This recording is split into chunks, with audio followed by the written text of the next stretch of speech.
Welcome to Boss Talk. My name is Jim Parker. This is my business partner, Carey Sobel. We help people sell businesses. Today's episode of Boss Talk is what is included in the sale of my business.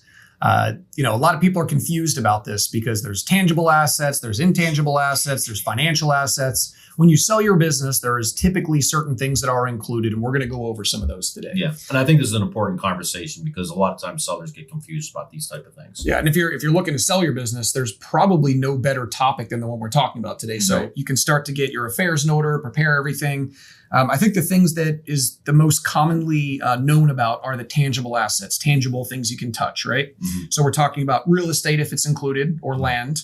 We're talking about furniture, fixture, and equipment, which is pretty much all of the things inside of a business, and inventory.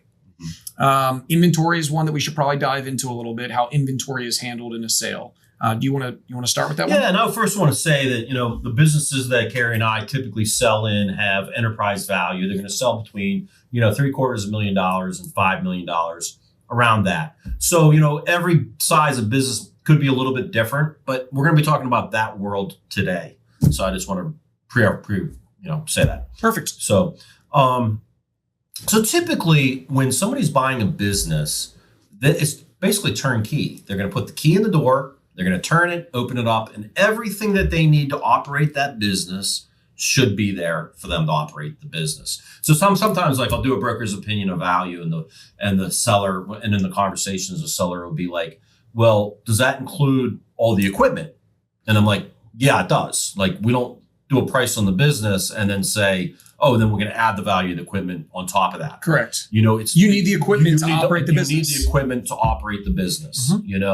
And then they'll be like, well, bought if the truck is brand new, it's 3 years old. I mean, the thing is that makes your business more appealing than the business where the business owner has 10 trucks and they're all 20 years old. And they're probably going to get dinged on the offering price at that point. The fact that your equipment's in good shape, you've maintained it, it's going to bring a little bit more value to the business, but you can't, it's a little bit of more value. You can't just say, okay, my business is worth $1.5 million and then I've got $250,000 of equipment. I'm going to add that whole thing to the top amount, because how we're pricing the businesses is we're looking for other businesses that are similar in industry type and size and see what they've sold for. And that's how we're pricing your business. And obviously everything that was required to operate that business was sold. So we got to compare apples to apples. That's right. And you mentioned turnkey, right? So if you're selling a business and that business has inventory, which it uses in its business, right? You sell the inventory to make your money. When you buy the business, typically inventory is included. And we always tell our sellers when they're listing the business, what's the average amount of inventory that you keep on hand? And we ask that question, one, because that's the best price to probably put towards the inventory that's included in the sale price. But as of the day of closing, if that number that was stated that's included in it is different, we have to make an adjustment. Let's give an example. You're buying I think the easiest example, not that I sell these type of businesses very much anymore, is like a big restaurant or bar, because that's where I was going to go to. Like $80,000, if there's 80,000, I like that example because people can relate to it. So if you close on the business on a Friday, the inventory is going to be real. So let's say at the time you do the contract. This is a restaurant. Yeah, let's do it at a restaurant. Let's say the time you do the contract, you say there's $80,000 of inventory included. Between food and alcohol, $80,000 is included. Well, we could be doing that contract 60 or 90 days before we actually close. Right. So how are we projecting out so far in advance what it's going to be? Well, like you said, that's a normal amount of inventory they might have. But then you fast forward, and if we close on a Friday, well, restaurants going to be higher. Restaurants are really busy over the weekend, so they're going to be having ordering the alcohol and the food and getting ready for the weekend. You're right, the inventory is going to be really high. Whereas if we close on a Monday, the inventory is going to be really low because they burned through all that inventory over the weekend, and they have new trucks haven't come in to drop off more inventory. So just right there could make a big difference whether we close on a Friday or Monday. Sure. On a restaurant. But we'll adjust it if we need be. So if $80,000 is what's marked on the listing agreement, and we end up closing on a Monday, and maybe they were short, they had $70,000, because the day of closing or the day before closing, we're going to do a count of the inventory. And if 80 is supposed to show up and 70 shows up, we would then reduce the purchase price by $10,000. Right. And if it was $80,000 and up, the buyer would have the ability to purchase the rest of that inventory, which they could then resell, or they can say, I don't want the rest of it, right? Yep. So that's how inventory is typically handled. And when we talk about tangible assets. Okay, say real quick on the inventory too. The inventory's also got to be sellable inventory, right? You know, because you might be in like I sold a locksmith business a few years ago, and they had a lot of inventory that was older inventory, obsolete. That maybe the owner kept it because somebody comes in and they would pull it off the shelf because it was just a weird thing, but like I do have it. But for the most part, chances of selling that inventory was very little. Mm-hmm. And so you can't include that inventory. It's got to be inventory that's sellable and is being priced at what the cost was to buy it, not what you're reselling it. Correct. That's a good point. And I've also done situations with inventory too that we're putting a range in there. You know, the inventory is going to be between 60 and 80 grand. Yep. You know, so that way we're not making major adjustments, because there's certain industries that applies to. A restaurant probably not, but. And when we get into, manufacturing and a couple other things later, we'll talk about some other forms of inventory like, work in progress and stuff like that. But let's talk about intangible assets, things that you can't touch. This is mostly goodwill. So the intangible assets of a business really fall under goodwill, and you're talking about intellectual property, right? So maybe you have a patent, a copyright, a trademark, licenses and permits. In this case, you gave the example earlier about a bar. So if you have a liquor license, liquor licenses are very valuable. For a 4 COP liquor license in Orange County, where we are today, it's about $750,000. I remember when they were like 250,000. And they go up and down. They're like triple now. And then some, licenses and permits are a couple $100, and you typically have to go get a new one unless it's a stock sale, right? So that's part of the intangible assets. You have and sticking on the licensing, I mean, then you have other businesses, because that liquor license should be included in the sale of business, because you gotta you need that liquor license in order to do the revenue you're doing. But then there's other businesses like plumbing, electric, where the license might be with the individual, and it's not going to be, it can't be transferred to the buyer. But that's a scenario that we have to be talking to the seller about. Are you willing to hold that license for a given period of time for a buyer? Are you willing to hold that license for a longer period of time for extra compensation on a monthly basis? Is there anybody else at your company that could qualify that business with that license?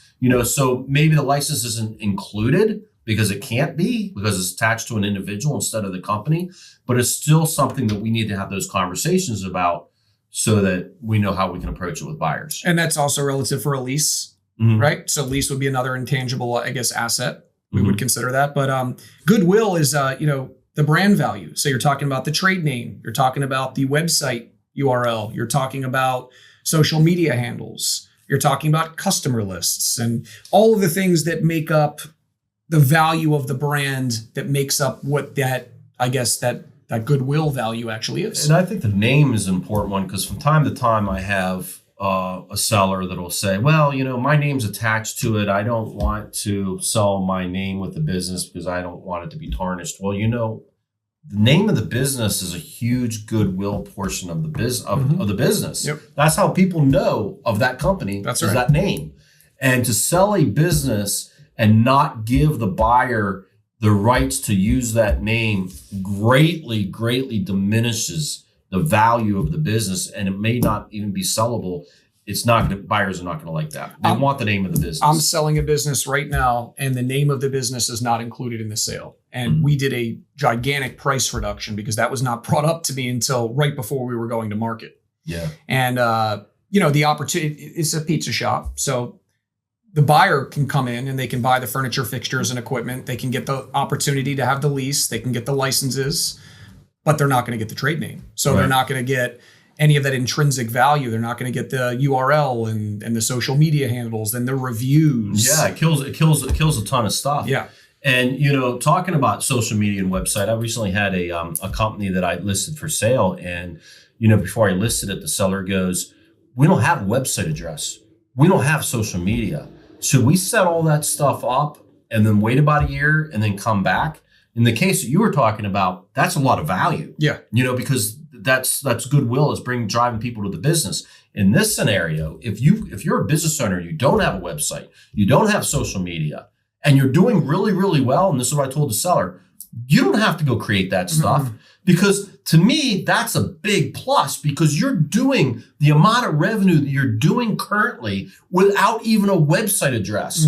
And I turn around and I tell the buyer, they're doing no marketing, they're doing no advertising, they don't even have a website. And look how much revenue they're doing. Look how much they're making from the business. Could you imagine what you could do with this business? It's an opportunity for the buyer. A huge opportunity situation. And I wanted to touch real quick too on the lease, just to let buyers know this, our sellers to know this too, is the lease is going to be assigned to the buyer. But I think sellers need to realize that in a lot of cases, the seller is going to have to be a guarantor on that lease. Even after they assign that lease to the buyer.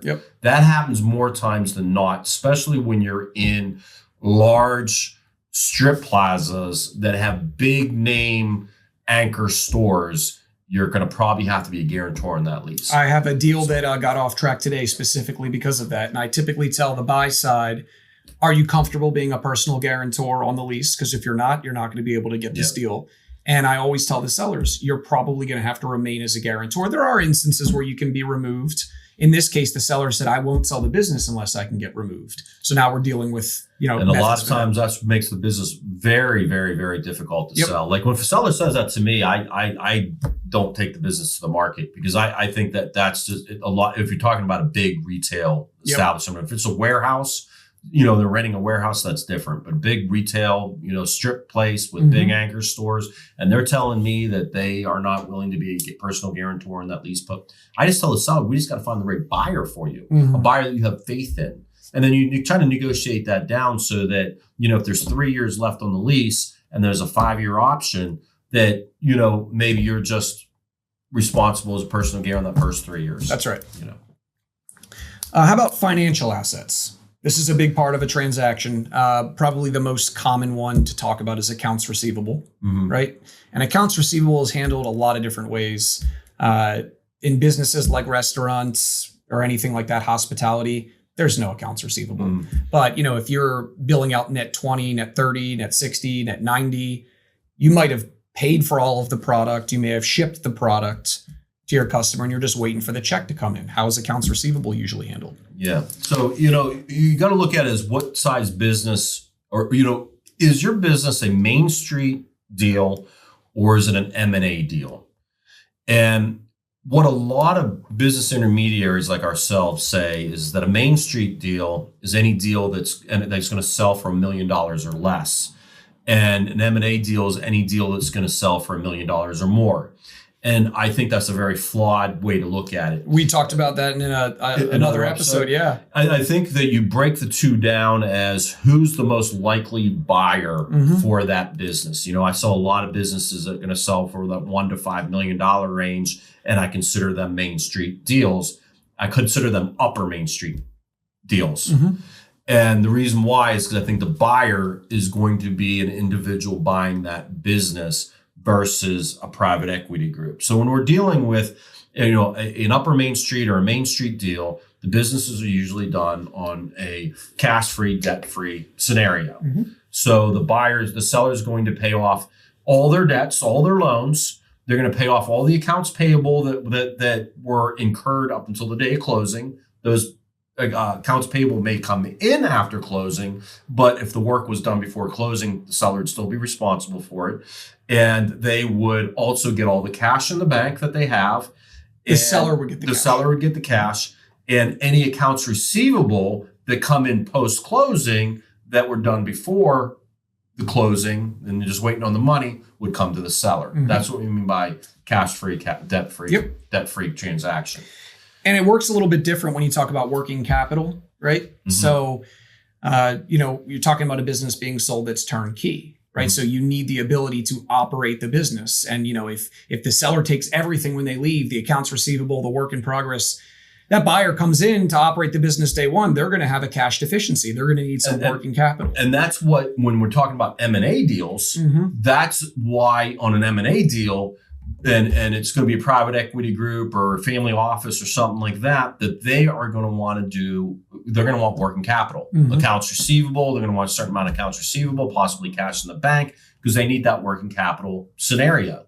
And on a Main Street deal, typically the working capital is not included in the sale. Even Upper Main Street is not included. But what happens, like in the Upper Main Street, those deals that sell for that $1 million to $5 million range, the lenders are providing the working capital requirements.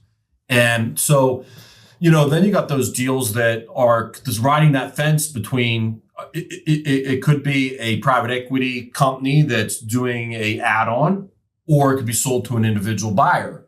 And so it's kind of how we approach it. And we would look at it and go, okay, we're going to come up with a discretionary earnings number on the one. We're going to come up with an EBITDA number for the M&A world.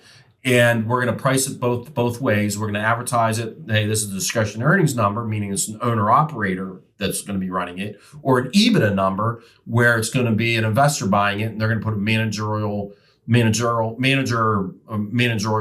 thing in place, and it's going to be running it for them. Right. And in the M&A deal, they're going to want the working capital, of course, but it's going to sell for more money. You know what I mean? Like it kind of all equals out, because if you're pricing off discretionary earnings, you're pricing as a single owner operator on a cash-free, debt-free basis. If you are pricing it at more as an M&A deal, you're going to be looking at it with an EBITDA number, pricing off an EBITDA number, and you're going to be including working capital in the equation. Yep. And so the second scenario, the business is going to be higher in price, but it's going to include that working capital. Yeah, so it's a full adjustment. But it kind of evens out. And when you fall into that world where it can go either way with either party, if I think it's more likely going to be an individual buyer, well, I'm just going to present it as discretionary earnings and say, hey, this is what the EBITDA number is, but present it as a cash-free, debt-free thing on the EBITDA number. And when a private equity group or something pushes back and says, we've got to include working capital, fine, we can include that, but we're going to have to raise the price because we thought it was more likely that individuals are going to be buying this business, and you're going to be paying a higher multiple, and they should realize the situation. Sure. So we have a long list of other assets that are included in it that don't fall under one of my categories. And I'm just going to start firing some of these off, and we'll talk about them. So one is gift cards. Whew. Fun. Always fun. Always fun. Yeah, I sold a business that had like $250,000 of outstanding gift cards before. The most I ever did was about 80,000. So you blew me out of the water. And usually there's cash consideration for the gift cards, right? Gift cards are difficult because you have to look at, obviously, we're talking about gift cards. A customer comes in and they're buying gift cards and they're giving it away, and so the business owner's already received the money, and then they sell the business, and the new owner has to honor that. And technically, if they set up their own corporation, they don't technically have to honor that. I'm not an attorney. You have to ask an attorney. But then you're pissing off some customers, which you definitely don't want to do. Yep. But if the previous owner sold, let's say, $100,000 of gift cards, should he turn over $100,000 to the buyer? I don't think so. I don't think so because either. We know that I think it's like 70% of gift cards in the United States never get that high redeemed. It's crazy high. Wow. Crazy high. And so you got to look at, what's the percentage of the redeemed value in that business? And so it's a negotiation. It's a negotiation. And what we do is we come up with numbers. And I've done in the past is we'll have an escrow account where, a certain amount of money will be put into escrow account. And after 6 months, a percentage of that will be released. And then after a year, a second percentage will be released. And then you're figuring after about 18 months, 2 years, they're not seeing any more being done. And you're just deducting from that account every 6 months. Oh, there was $20,000 of gift cards that came in that were done with the previous owner. Just deduct it from that account. And you just keep doing that. And then the seller gets some of that money, and It washes out. And it's a good way of doing it. And the example you're giving here, and this is for our audience listening in, that's a perfect example of why using a business broker when you sell your business is critical, because we've navigated situations with these before, with gift cards and with all different types of anomalies. All these different things. We can either creatively solve the problem as it comes up, or we've solved the problem before and we're just going to use the same tactics that we've used. And that's really a big benefit of using a broker versus a buyer and a seller interacting and they're just butting heads and maybe they don't have that solution. And there's a lot of things. Let's take on that gift card, because the buyer's first reaction is, oh, there's $100,000 of outstanding. I need that. Yeah. And then the seller's pushing back and they're butting heads, like you said, but there's that middle ground, because you got to understand most of those cards aren't going to probably be redeemed, or a certain percentage at least. Well, for that particular business, you can say, let's look at the historical, statistics of what has been redeemed. So there's a lot of ways to solve it. Yeah. And, there's other complicated things like prorated expenses, prepaid items, deposits for lease or electrical. So we always find a way to navigate through those so that nobody's getting the short end of the stick. For example, if somebody has a $10,000 security deposit for a lease and buyer is coming in and the landlord just says, I don't care what you guys do as long as that deposit stays here. So if the seller is selling their business, maybe they leave that deposit with the landlord, but then the buyer will have a $10,000 deduction where they will have to pay $10,000 to reimburse the seller for that lease. So, it's an even transaction. Landlord's happy because they still have their money held in escrow from, could be 10, 20 years ago, right? And now buyer and seller are just swapping. And electrical companies sometimes charge a really high deposit too. So all the deposits come back to the seller and the buyer will put them up there. Yep. This is an interesting one. Unused employee vacation time. Yeah. That's got to be prorated. Let's just say that we close on a business in June 1st or June. And, every year they shut down the business at Christmas time. From Christmas Eve to New Year's, it's shut down. All the employees to have paid time off during that time period. That should be prorated. Mm-hmm. If the seller had the business for the first 6 of the months, the buyer has it for the last 6 months, split it down 50-50. The seller should be reimbursing the buyer, 50% of the money to pay their payroll. And so sometimes that number can be accrued pretty high. It can be. You've got a company with 20, 25 employees and you're paying them all vacation, a whole week off at Christmas. Mm-hmm.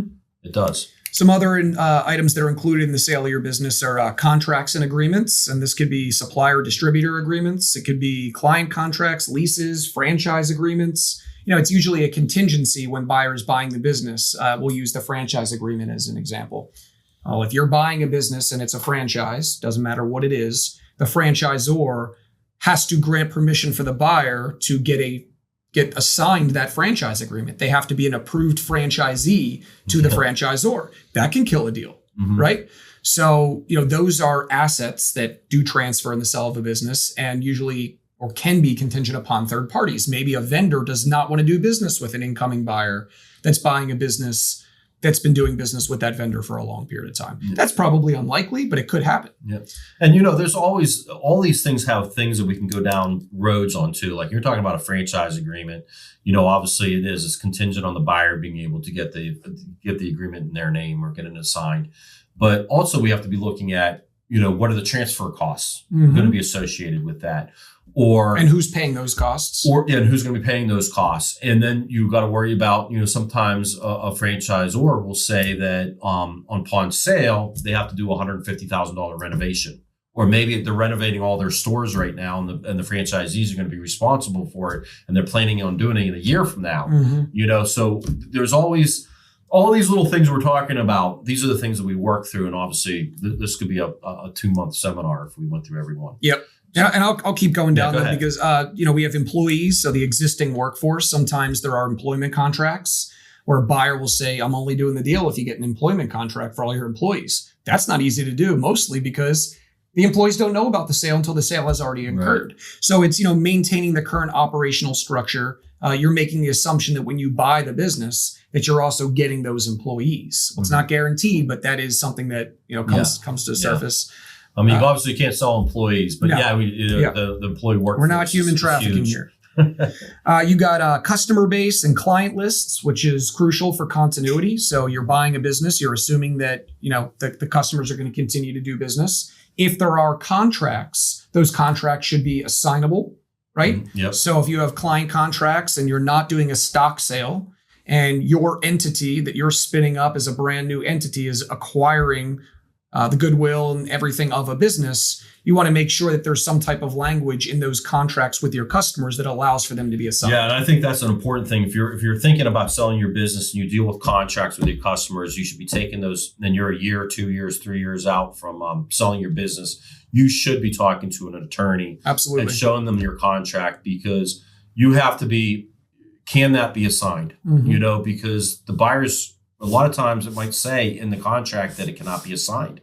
And even if you're doing a stock sale where the buyer's buying the stock of the corporation, sometimes there's clauses in there that say that if a minimum percentage of X is of ownership change, then this, the contract cannot be assigned. Blah, That's blah, right. blah. So, you got to talk to an attorney about that and make sure that those contracts will be able to be assigned.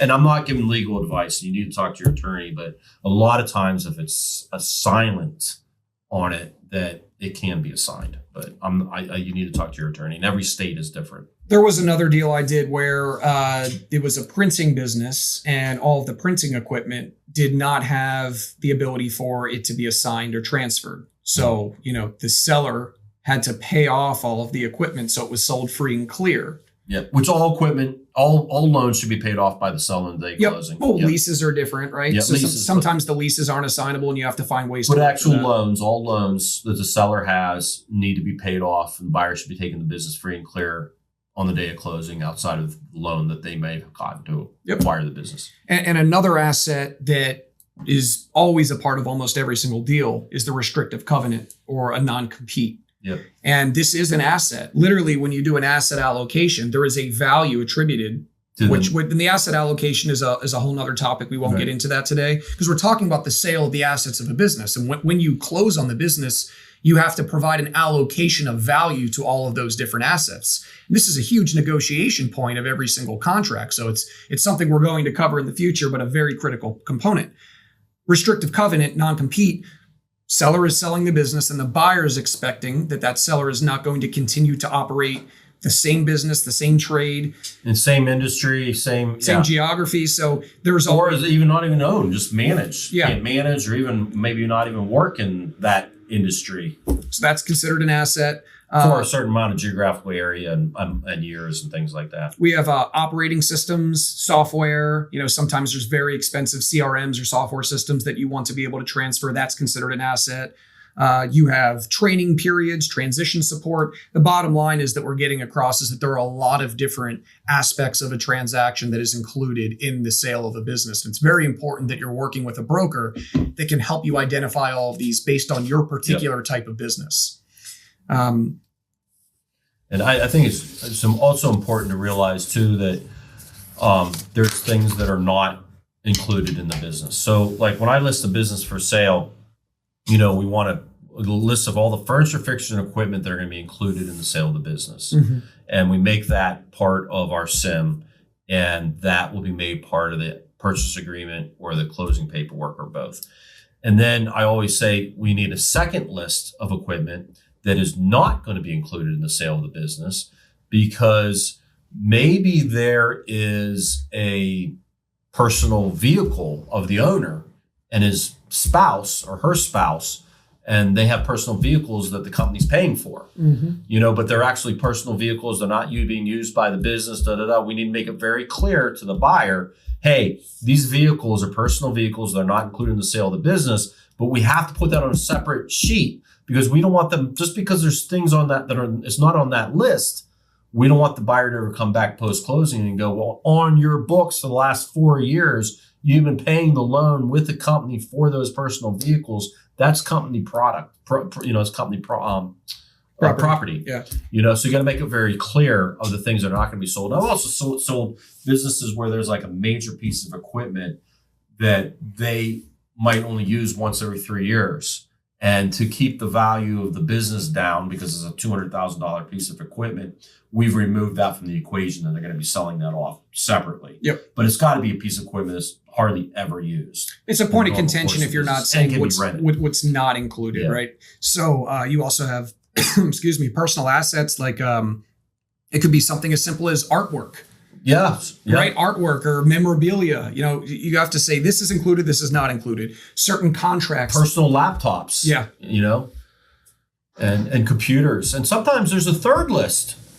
Sometimes there's a third list of stuff that is not included in the sale of the business that is probably going to stay in the business but is not owned by the owner.